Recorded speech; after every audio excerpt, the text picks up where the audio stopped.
හරි එතකොට මෙතන මේකෙදි කතා කරන්න තියෙන ඉන්ට්‍රස්ට් රේට් එක චේන්ජ් වෙද්දී මොකක්ද මනි මාකට් එකේ මනි ඩිමාන්ඩ් එකට වෙන්නේ කියන එක. එතකොට ඉන්ට්‍රස්ට් රේට් එක චේන්ජ් වෙනකොට අපි කර්ව් එක ඇඳ ගන්නවා ඉන්ට්‍රස්ට් එකයි මනි ඩිමාන්ඩ් එකයි. ඊට පස්සේ ඇඳ ගන්නවා මනි ඩිමාන්ඩ් කර්ව් එක. මනි ඩිමාන්ඩ් කර්ව් එක ඇඳ ගන්න. ඊට පස්සේ අපි එක පොයින්ට් එකක් ගන්නවා.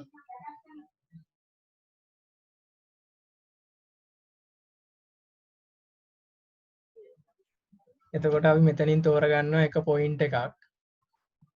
එක ඉන්ට්‍රස්ට් එකකුයි එක මනි ඩිමාන්ඩ් එකකුයි පොයින්ට් එකක් තෝරගන්නවා. ඊළඟට තෝරගත්තට පස්සේ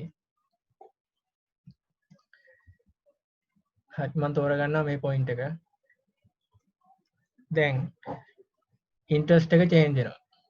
ඒ කියන්නේ ඉන්ට්‍රස්ට් එක ඩික්‍රීස් වෙනවා කියලා ගන්නම්කෝ. ඩික්‍රීස් වෙනකොට අලුත් පොයින්ට් එකක් එනවා මෙතනට. හරි. එතකොට මේක තමයි ඉන්ට්‍රස්ට් රේට් එක චේන්ජ් වෙද්දී මනි ඩිමාන්ඩ් එකේ වෙන චේන්ජ් එක. ඒ කියන්නේ මොකද්ද වෙලා තියෙන්නේ? මොකද්ද මනි ඩිමාන්ඩ් කර්ව් එකට වෙලා තියෙන්නේ?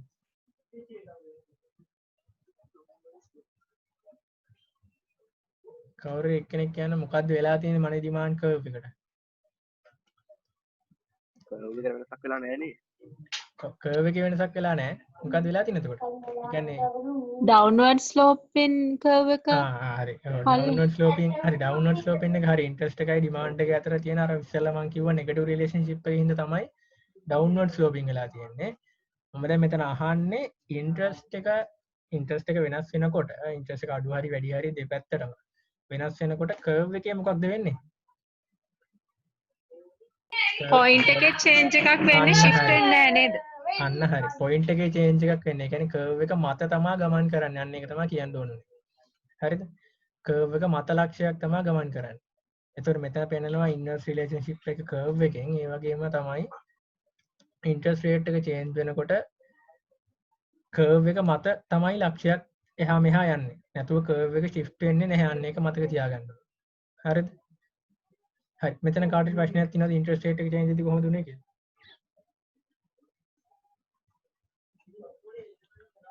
හරි. ප්‍රශ්න නැද්ද? හරි. එහෙනම් ඊළඟට යනවා. හරි. ඊළඟ එක අපිට කතා කරන්න තියෙන්නේ ඉන්කම් එක චේන්ජ් වෙද්දී මොකද්ද වෙන්නේ කියන එක. හරි. දැන් ඉන්කම් එක චේන්ජ් වෙද්දී මොකද්ද වෙන්නේ කියලා බලුවොත් ඒකටත් කර්ව් එකක් අඳිමු. හරි. කර්ව් එක ඇඳලා මනි ඩිමාන්ඩ් කර්ව් එක ඇඳගත්තා. මෙතන මම මනි ඩිමාන්ඩ් කර්ව් එකද මනි ඩිමාන්ඩ් කර්ව් එක ඇඳලා MD කියලා විතරක් දාගන්නේ නැතුව මෙතන ෆන්ක්ෂන් එක ලියාගත්තා. මෙතන අර මම දාගත්තේ නැහැ ඔටෝනොමස් කම්පෝනන්ට් එක. ඒ කියන්නේ අනිත් ටික ඔක්කොම දාගත්තා. හරිද? හරි. එතකොට දැන් මෙතන බැලුවොත් අපි හරි ඉන්ට්‍රස්ට් රේට් එක I1 කියලා මම දාගත්තා. හරි. එතෙන්දී අපි ගන්නවා පොයින්ට් එක D1 කියන්නේ ඩිමාන්ඩ් එක. D කියන්නේ ඩිමාන්ඩ් එක. එතකොට I1 එකේදී D1 තියෙනවා. එතකොට මේ පොයින්ට් එක ගත්තොත් දැන් හිතන්න ඉන්කම් එක වැඩි වෙනවා. ඉන්කම් එක වැඩි වුණොත් මට කියන්නේ මොකද වෙන්නේ? ඉන්කම් එක වැඩි වුණොත් මොකද කර්ව් එකට වෙන්න ඕනේ?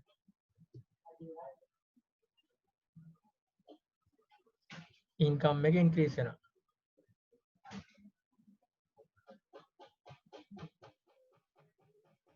මොකද්ද මේ මනි ඩිමාන්ඩ් කර්ව් එකට වෙන්නේ?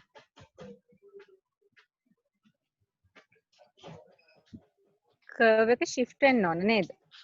ඔව් අන්න හරි. කර්ව් එක shift වෙන්න ඕනේ. කර්ව් එක shift වෙන්න ඕනේ. හරි. දැන් shift කරන්නම් කර්ව් එක. හරි. එතකොට මේ බලන්න දැන් කර්ව් එක shift කරාට පස්සේ මොකද්ද?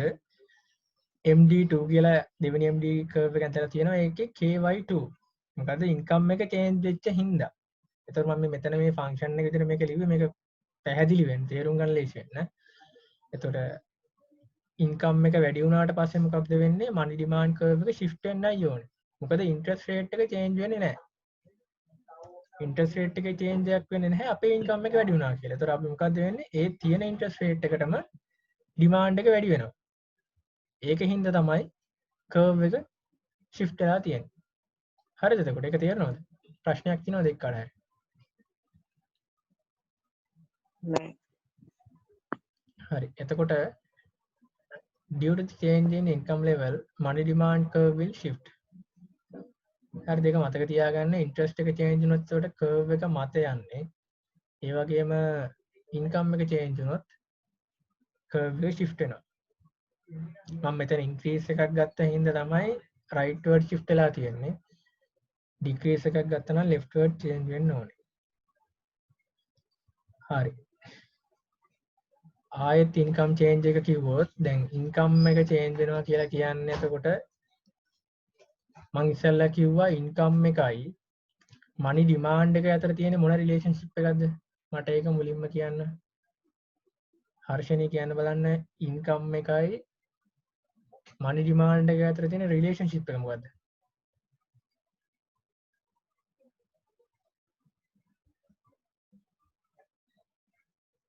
ඉන්ට්‍රස්ට් එකයි money demand එක අතර තියෙන negative relationship එකක් කියලා දන්නවා.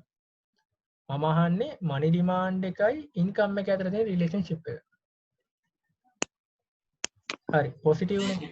එතකොට positive relationship එකක් හින්දා මොකක්ද වෙන්නේ money demand දැන් අපේ income එක වෙනස් වුණාට පස්සේ නැත්නම් income එක increase වුණාට පස්සේ මෙතන i නැත්නම් interest rate එක වෙනස් වෙන්නේ නැහැ. තියෙන interest rate එක යටතේම අපි demand එක වැඩි කරනවා. තේරෙනවද? ඒ කියන්නේ මොකද interest rate එක change වෙන්න දෙයක් වෙලා නැහැ නේ මෙතන. interest rate එක change වෙලා නැහැ. interest rate එක change වෙලා නැති නිසා තියෙන interest rate එක යටතේම අපි අපේ money demand එක වැඩි කරනවා. එතකොට money demand එක වැඩි කරොත් තියෙන interest rate එක යටතේ මොකද්ද වෙන්නේ? curve එක shift වෙනවා. එතකොට ඒක තමයි මම මෙතන function එකනුත් පෙන්නලා තියෙන්නේ. function එකනුත් money demand function එකේ ky1 අනිත් එක ky2 වෙලා තියෙනවා. එතකොට වැඩි වෙලා තියෙනවා. ඒ වගේම තමයි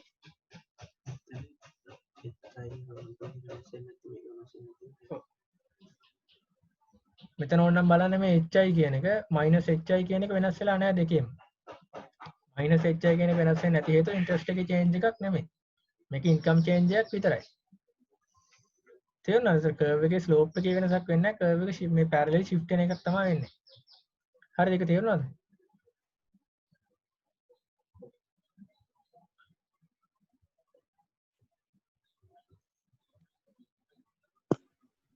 හරි. එහෙනම් ඊළඟ එකට යන්න. ඊළඟ එක දැන් money demand එක ගැන කතා කරලා ඉවරයි. ඒතර money supply එක ගැන කතා කරන්න තියෙන්නේ. හරි. money supply කියන එක එතකොට decide කරන්නේ monetary authority එකෙන් ලංකාවේ නම් central bank එකෙන්. එතකොට ඒ වගේම ඒ decide කරන money supply එකට අපිට කියන්න පුළුවන් nominal money supply කියලා. එතකොට මේ monetary authority එකෙන් decide කරන money supply එකට අපිට කියන්න පුළුවන් nominal money supply කියලා. එතකොට ඒ වගේම තව දෙයක් තියෙනවා මේ money supply එක නැත්තම් monetary authority එකෙන් decide කරන money supply එක අපිට ගන්න පුළුවන් exogenous එකක් විදියට. එහෙම නැත්නම් ඒක අර autonomous කියන වචනේ කිව්වා. autonomous විදියට කියන්නත් පුළුවන්. ඒක සාමාන්‍යයෙන් කියන්නේ නැති හින්දා මෙතනට ගැලපෙන්නේ exogenous එක. ඒතර exogenous කියලා කියන්නේ අපි ඒක determine කරන්නේ එළියෙන්. එහෙම නැත්නම් මේ monetary authority එකෙන් තමයි determine කරන්නේ මොකක්ද money supply එක කියලා. එතකොට මේ money supply එක කිසිම සම්බන්ධයක් නැහැ interest rate එකත් එක්ක. interest rate එකේ change එකත් එක්ක කිසිම response එකක් නැහැ මේ money supply එකේ. මොකද money supply එක decide කරන්නේ monetary authority එකෙන් හින්දා. හරිද? හරි. එතකොට ඊළඟ එකට යන්නේ එතකොට curve එක අඳින්න. එතකොට curve එක ඇඳොත් money supply curve එක එන්නේ මේ විදියට. එතකොට money supply curve එක මෙහෙම එන්නේ ඇයි? මේ money supply curve එක වෙනස් වෙන්නේ නැහැ. එහෙමත් නැත්නම් money supply curve එක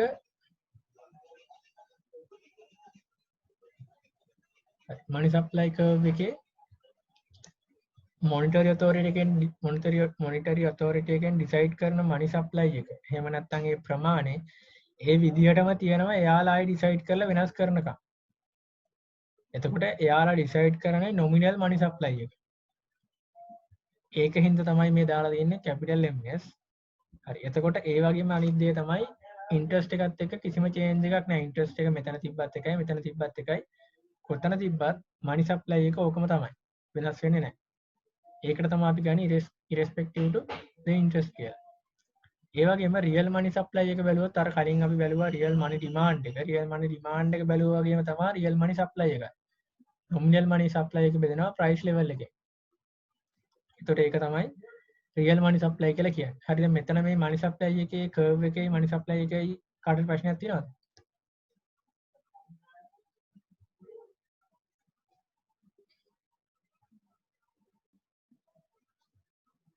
හරි එන ඊළඟට.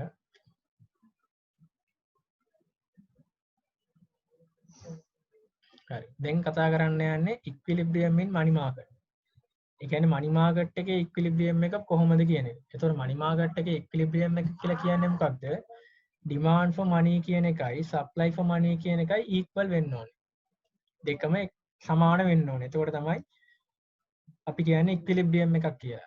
ඒ වගේම ඔකට ආයෙ කියන්න පුළුවන් real money demand එක සමාන වෙන්න ඕනේ real money supply එකට. එහෙම කිව්වත් එතන තියෙන්නේ money market එකේ ඉක්විලිබ්‍රියම් එක. එහෙම නැත්නම් MDMS කියලා කියන්නත් පුළුවන්. ඒ සංකේත වලින් කිව්වොත්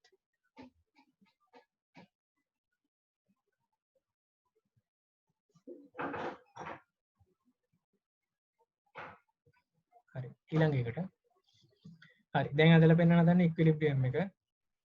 එතකොට අපි දාගන්නවා interest එකයි quantity of money. දැන් මෙතන quantity of money කියලා මම දාලා තියෙන්නේ මෙතන demand and දැන් demand for money කියලා දාන්න බෑ. මොකද demand for money එක විතරක් නෙමෙයි supply for money එකක් තියෙන නිසා. ඒතර මම මෙතන දැම්මා quantity of money කියලා.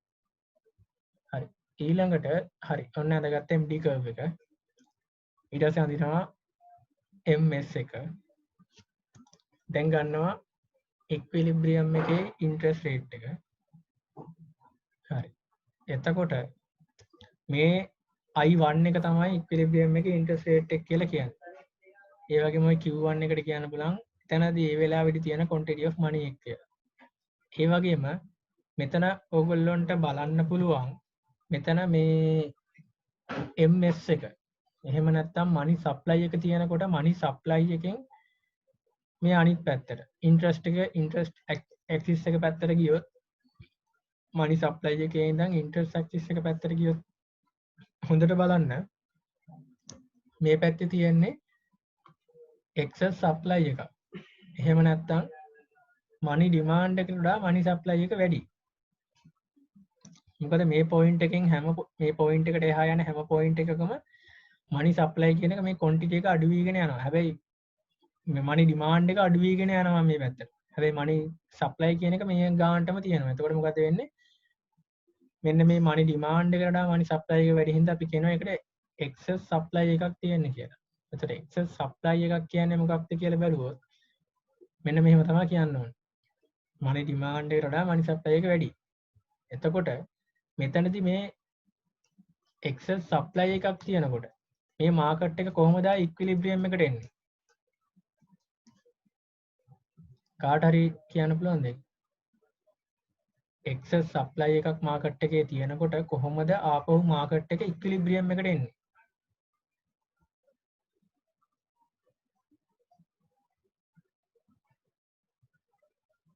MS කියන එක වැඩි කරන්න බෑ. ඒක තීරණය කරලා තියෙන ඩිටර්මයින් කරලා තියෙන authority එක නිසා අනිවාර්යයෙන්ම MD වැඩි වෙන්න ඕන නේද demand එක. හරි. ඒක මෙහෙම වෙන්නේ හරිද? මම දැන් පෙන්නන්නම්. excess supply කියන එක ගත්තොත් දැන් excess supply එකක් තියෙනකොට process එකක් වෙලා තමයි ඔය excess supply එක ආපහු excess supply එක අයින් වෙලා ගිහිල්ලා equilibrium එකට එන්නේ. පළවෙනි point එක ගත්තොත් දැන් මෙතන තියෙන්නේ මොකක්ද? money demand එකට වඩා money supply එක වැඩි. money demand එක අඩුයි කියන්නේ මොකක්ද? මිනිස්සු කැමති නෑ සල්ලි ගොඩක් ළඟ තියාගන්න. හරිද? එතකොට මිනිස්සු සල්ලි ගොඩක් ළඟ තියාගන්නේ නෑ කියලා කියන්නේ මිනිස්සු කැමති මොකක්ද? සල්ලි අඩුවෙන් අතේ තියාගන්න. එතකොට සල්ලි අඩුවෙන් අතේ තියාගන්නවා කියන්නේ අනිත් පැත්තට අනිවාර්යයෙන්ම දැන් මම ඉස්සෙල්ලා කිව්වා මනි මාකට් එකේ තියෙන්නේ දෙකයි. එකක් කෑෂ් අනිත් එක බොන්ඩ්. එතකොට අනිවාර්යෙන් සල්ලි විදිහට තියාගන්න කැමති නෑ කියන අනිවාර්යෙන් බොන්ඩ් විදිහට ඒක තියාගන්නවා. ඒ කියන්නේ ඒගොල්ලෝ බොන්ඩ් වල ඉන්වෙස්ට් කරනවා කියන්නේ. එතකොට බොන්ඩ් වල ඉන්වෙස්ට් කරනකොට මොකද්ද වෙන්නේ? බොන්ඩ් වල ඉන්ට්‍රස්ට් එකක් තියෙනවා. ඒතර බොන්ඩ් වල ඉන්ට්‍රස්ට් එක අනිවාර්යයෙන්ම අඩු වෙන්න ඕනේ මාකට් එක ඉක්විලිබ්‍රියම් එකට එනකම්. ඒතර මේ ප්‍රොසෙස් එකෙන් තමයි money excess supply කියන එක ආපහු ඉක්විලිබ්‍රියම් එකට එන්නේ. ඒ කියලා කියන්නේ දැන් ඉක්විලිබ්‍රියම් එකට උඩින් තියෙන්නේ excess supply එක. ඒ වගේම තමයි ඒක ඉක්විලිබ්‍රියම් පොයින්ට් එකට ආව පල්ලෙහාට එන්නේ මුලින්ම වෙන්නේ මිනිස්සු සල්ලි ළඟ තියාගන්නේ අඩුයි. ඒ කියන්නේ money demand එක අඩු වෙනවා. ඒ වගේම තමයි ඒගොල්ලෝ ගොඩක් සල්ලි උඩ තියාගන්නේ බොන්ඩ් වල. බොන්ඩ් වල සල්ලි ඉන්වෙස්ට් කරනවා කියලා කියන්නේ බොන්ඩ් වල ඉන්ට්‍රස්ට් එක අඩු වෙන්න ඕනේ. හරි. දැන් මේකට එක්සැම්පල් එකක් පෙන්නන්නම් කොහොමද එන්නේ කියලා. හරි දැන් මේ මම දාලා තියෙනවා before the excess supply. ඒ කියන්නේ excess supply එකට කලින් example එකක්. ඊට පස්සේ එහා පැත්තේ තියෙනවා after the excess supply. දැන් එතකොට මෙතන before පැත්ත මුලින් බලමු. face මේ bond එකගේ විස්තර දීලා තියෙන්නේ bond එකේ face value එක 1000යි. ඒ වගේම price of bond එක 900. එතකොට ඒ කියන්නේ face value එක 1000ක් වුණාට අපි 900ක් දීලා තමයි bond එක ගන්න ඕනේ. එතකොට interest එක කියලා ගන්නවා 100ක්. මෙතන interest එක දාන්නත් පුළුවන්, yield එක කියලා දාන්නත් පුළුවන්. මම interest එක කියලා දැම්මේ මොකද අපි සාමාන්‍යයෙන් use කරන්නේ මේ වචනේ හින්දා. එතකොට මෙතන අපි ගත්තොත් 100ක් අපිට හම්බ වෙනවා interest එක. අපේ cost එක කී දැන් අපි මෙතන ගත්තොත් එහෙම මේ 100ක් හම්බෙන්නේ මොකක්ද 1000ක face 1000 නෙමෙයි.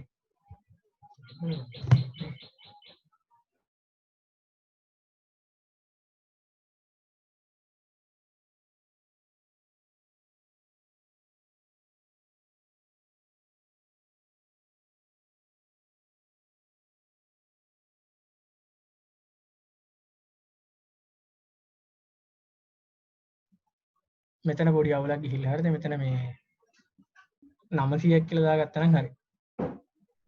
හරිද? 900ක් කියලා දාගන්න. යට තියෙන 900 ඒතකොට 111ක් වෙනවා. හරි. එතකොට මෙතන ගත්තොත් එහෙනම් මොකද වෙන්නේ? අපි face value එක 1000ක් තියෙන bond එකක් 900කට ගන්නවා. එතකොට අපිට අවසානයේ maturity period එක ඉවරුනහම 1000ක් අපිට ගන්න පුළුවන්. ඒ කියන්නේ 100ක interest එකත් එක්කම අපිට 1000ක් හම්බ වෙනවා සම්පූර්ණ value එක. එතකොට අපිට කීයක් හම්බ වෙනවද interest එක 111. හැබැයි මේ තියෙන්නේ before the excess supply.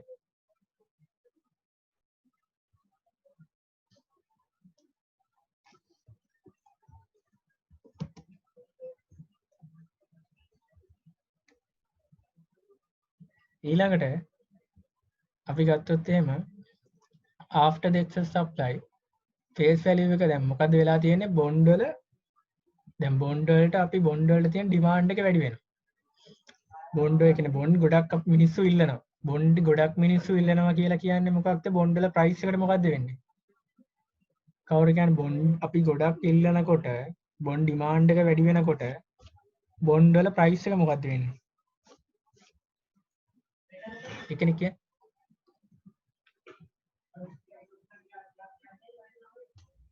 වැඩි වෙනවා. දැන්ට අනිවාර්යෙන් වැඩි වෙන්න ඕනේ.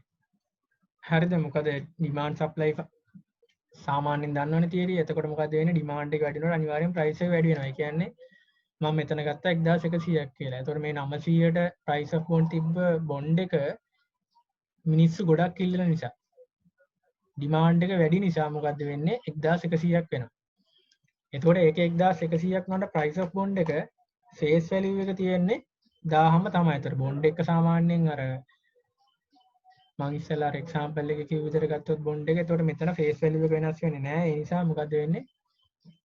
price of bond එක 1100ක් වෙනවා. ඒ වගේම interest එකේ 100ම තමයි හම්බෙන්නේ. වෙනසක් නැහැ.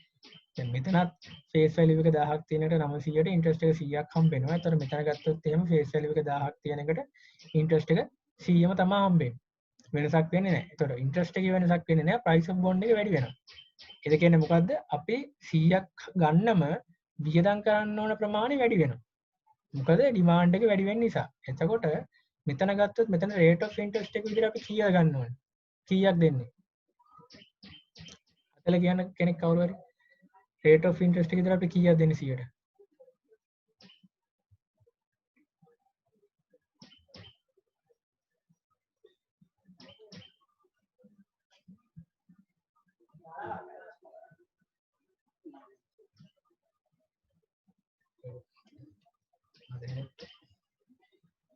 කිය දෙන්නේ?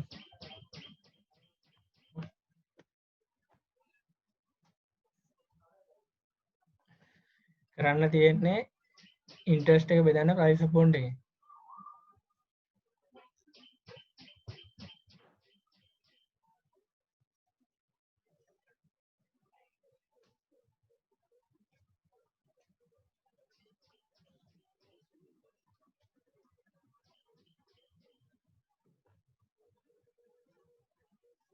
හරි එතකොට මෙහෙමයි දැන් මෙතන මේ කියලා තියෙන්නේ මම සිටුේෂන් දෙකක් දීලා තියෙනවා before the excess supply after the excess supply කියන්නේ එක්සස් සප්ලයි එකට කලින් තියෙන බොන්ඩ් එකක විස්තර ටික මේ දීලා තියෙනවා. මේ බොන්ඩ් එකේ ෆේස් වැලියු එක 1000යි, ප්‍රයිස් එක 900යි. ඒ කියන්නේ අපි 900කට මේ බොන්ඩ් එක ගන්න පුළුවන්. එතකොට ඉන්ට්‍රස්ට් එක අපිට 100ක් හම්බ වෙනවා මේ බොන්ඩ් එකට. එතකොට මෙතන මේ ඉන්ට්‍රස්ට් එක 100ක් ගන්න 900යි වියදම් කරන්න ඕනේ. හරිද? ඉන්ට්‍රස්ට් එක 100ක් ගන්න 900ක් වියදම් කරනවා කියලා කියන්නේ ඉන්ට්‍රස්ට් එක එනවා 11ක් 111ක්. ඒ වගේම තමයි after the excess supply. එහෙම නැත්නම් මේ excess supply එක හින්දා මොකක්ද වෙන්නේ? මිනිස්සු සල්ලි ළඟ තියාගන්නේ නැහැ, ඉන්වෙස්ට් කරනවා බොන්ඩ් වල. බොන්ඩ් වල ඉන්වෙස්ට් කරනවා කියලා කියන්නේ බොන්ඩ් වල තියෙන ඩිමාන්ඩ් එක අනිවාර්යයෙන්ම ඉන්ක්‍රීස් වෙනවා. ඒතර බොන්ඩ් වල තියෙන ඩිමාන්ඩ් එක ඉන්ක්‍රීස් වෙනකොට මොකද වෙන්නේ? බොන්ඩ් වල ප්‍රයිස් එක වැඩි වෙනවා. බොන්ඩ් වල ප්‍රයිස් එක වැඩි වෙනවා. බොන්ඩ් වල දැන් මෙතන මම 900ක් කලින් ගත්ත එක ආයෙ 1100ක් වෙලා තියෙනවා excess supply එකට පස්සේ ඩිමාන්ඩ් එක වැඩි වෙච්ච නිසා. එතකොට excess supply එක මේ ඩිමාන්ඩ් මේ price of bond එක 1100ක් කියන්නේ 1100ක් දෙන්න ඕනේ මේ 100ක interest එක ගන්න අපි. හරිද? එතකොට මං අහන්නේ මේ 100ක interest එක ගන්න අපි 1100ක් වියදම් කරන්න ඕන නම් අපිට ඇත්තටම හම්බෙන interest rate එක කීයද? ආයෙත් මේකටම log වෙන්න. මේ link එකට දාපු link එකටම log වෙන්න cancel කරනවා. හරි. එතකොට මම මෙතන කියන්නද කවුරුත්? 109. හරි 109. එතකොට ආන්සර් එක එන්න ඕනේ 109ක්. එතකොට මොකද වෙලා තියෙන්නේ කියලා හොඳට බලන්න. 111ක් ඉන්ට්‍රස්ට් රේට් එක තිබ්බ එක 109 දක්වා අඩු වෙලා. හරි. දැන් මට කියන්න මේ ඉන්ට්‍රස්ට් රේට් එක 109 දක්වා අඩු වෙනවා කියලා කියන්නේ මොකක්ද අනිත් පැත්තෙන්? 109 දක්වා අඩු වෙනවා කියන්නේ මොකක්ද අනිත් පැත්තෙන්? හරි 109 දක්වා අඩු වෙනවා. දැන් මෙතන 110ක් තිබ්බ එක excess supply එක excess supply එකක් මේ excess supply එකට කලින් 110ක් interest rate එක තිබ්බට පස්සේ interest rate එක ආයේ මොකද්ද වෙන්නේ? අඩු වෙනවා. interest rate එක අඩු වෙනවා කියන්නේ මොකද්ද? curve එක දිගේ මොකක්ද වෙන්නේ? මේ හරිය curve එකේ ඉන්න එකක් මොකද්ද වෙන්නේ? ඉක්විලිබ්‍රියම් එකට එනෝනේ. ඔව් පල්ලෙහාට ඉක්විලිබ්‍රියම් එකට එනවා. ඒ කියන්නේ මෙහෙම ඉක්විලිබ්‍රියම් එකට එන පොයින්ට් එකට වෙනකන් ওই interest rate එක අඩු වෙනවා කියලා කියන්නේ. ඒක තමයි දැන් ඔය ඉස්සෙල්ලා පැහැදිලි කරේ. interest rate එක අඩු වීගෙන යනවා මාකට් එක ආයේ ඉක්විලිබ්‍රියම් එකට එනකන්. ඒක තමයි මේ excess supply එකක් ආවොත් තියෙන process එක. තේරුණාද? ඒකට price of bond එක වැඩි වෙනවද? ඔව් price of bond එක වැඩි වෙනවා. මොකද demand එක වැඩි වෙන හින්දා. මෙතන දැන් මතක තියාගන්න තියෙන්නේ price of bond එක වැඩි වෙන්න හේතුව තමයි bond වලට තියෙන demand එක වැඩි වෙන එක. ඒ වගේම interest rate එක අඩු වෙන්න හේතුව තමයි interest එක වෙනස් වෙන්නේ නැහැ bond එකේ price එක වැඩි වුණාට. ඒ දෙක තමයි මතක තියාගන්න තියෙන්නේ. හරිද එතකොට? හරි තේරුණා. එතකොට වෙන්නේ මොකක්ද? වෙන්නේ මේක. කර්ව් එකෙන් පැහැදිලි කරොත්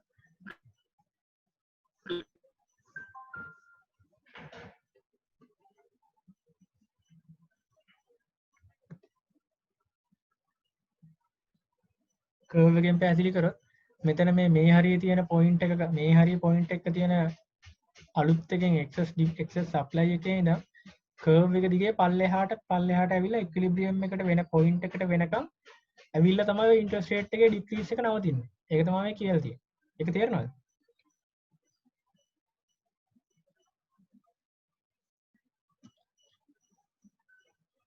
තේරුණාද?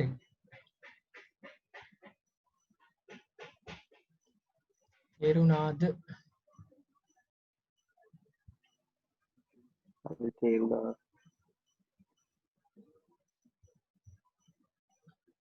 හරි. තව විනාඩි 7යි තියෙන්නේ excess demand එකටත් යන්න එහෙනම්. හරි. excess demand එකක් තියෙනවා. දැන් excess demand එකක් කියලා කියන්නේ මොකක්ද? මේ MS එකේ තියෙන මේ පැත්තේ තියෙන Q1 එකෙන් මෙහාට ඔක්කොම තියෙන excess demand එක. මොකද මෙතන මේ Q1 එකේ තියෙන MS එක මේ ගානම තියෙනවා. එතකොට මෙතනින් එහාට මේ පොයින්ට් එක ගත්තත් මොකද වෙන්නේ? Q එක වැඩි, MD එකේ වැඩි MS වලට වඩා. මේ ලයින් එකෙන් මේ පැත්තට එන්න MD එකේ වැඩි MS එකට වඩා. ඒ හින්දා තමයි කියලා තියෙන්නේ money demand එක වැඩි money supply එකට වඩා කියලා. එතකොට දැන් බලමු මේකේ process එක මොකද්ද වෙන්නේ කියලා equilibrium එකට එන්න. හරි. දැන් මට කවුරු හරි කියන්න මොකද්ද වෙන්නේ කියලා. කලින් process එක ඉස්සෙල්ලා Q එකෙන් අනිත් පැත්තට ආපුවා කියන්න. මොකද්ද වෙන්නේ කියලා මේකට. මොකද්ද වෙන්න ඕනේ කියන්නේ නැත්තම්.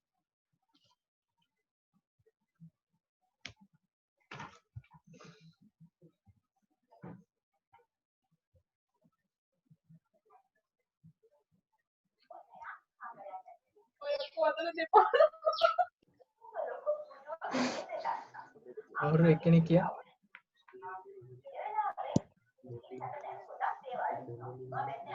මනි ඩිමාන්ඩ් එක වැඩි කියලා කියන්නේ ඒකෙන් අදහස් කරන්නේ බොන්ඩ්ස් වලට තියෙන ඩිමාන්ඩ් එක අඩුයි මේ අවස්ථාවේදී.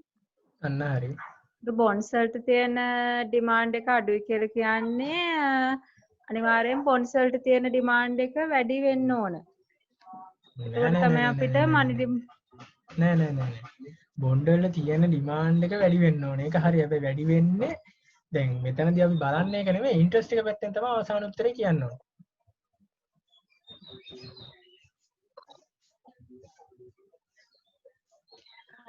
සුනායි ප්‍රශ්නේ කියන්නකෝ.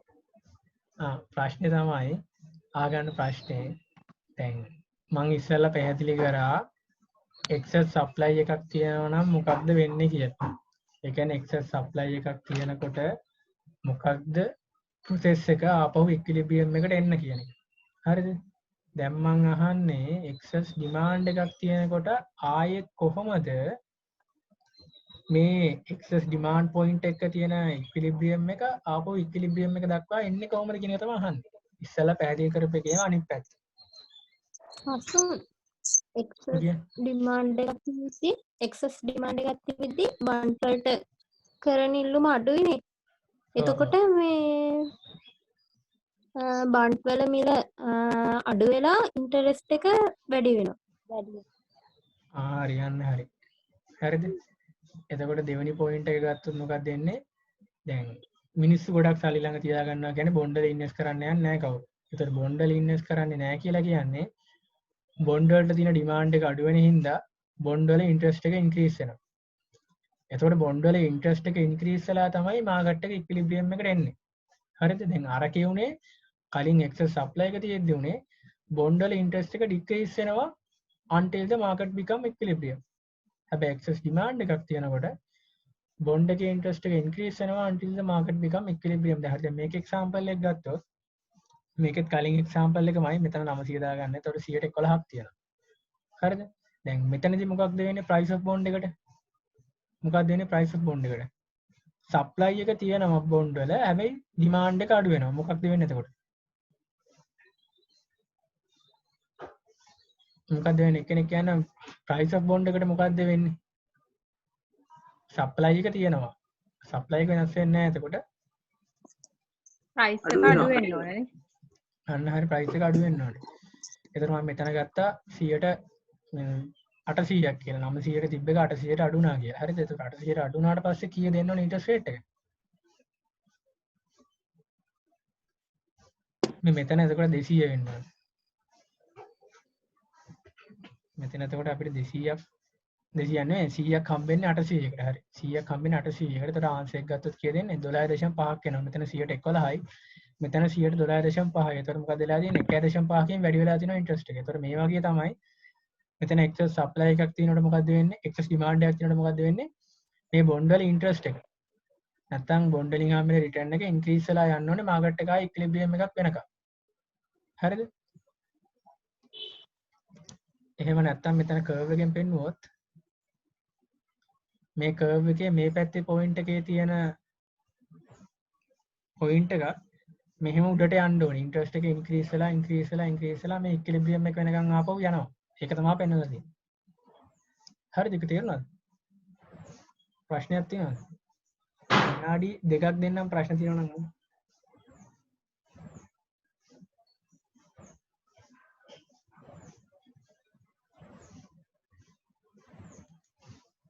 ප්‍රශ්න තියෙනවා නම් අහන්න. තව විනාඩියයි තප්පර 45ක් දෙන්න.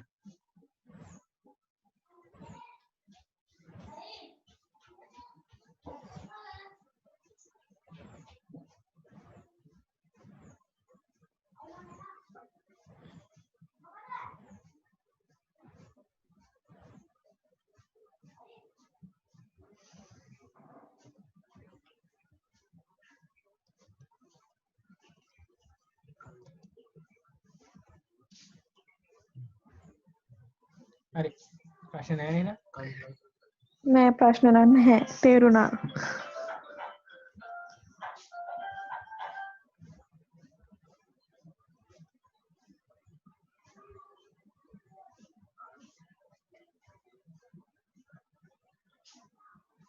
හරි තව විනාඩියයි තියෙන්නේ මේක එතකොට ඕෆ් වෙනවා ඊට මේ කට් වෙනවා ඊට පස්සේ ආපහු මන් දාපු ලින්ක් එකට ආයෙ ලොග් වෙන්න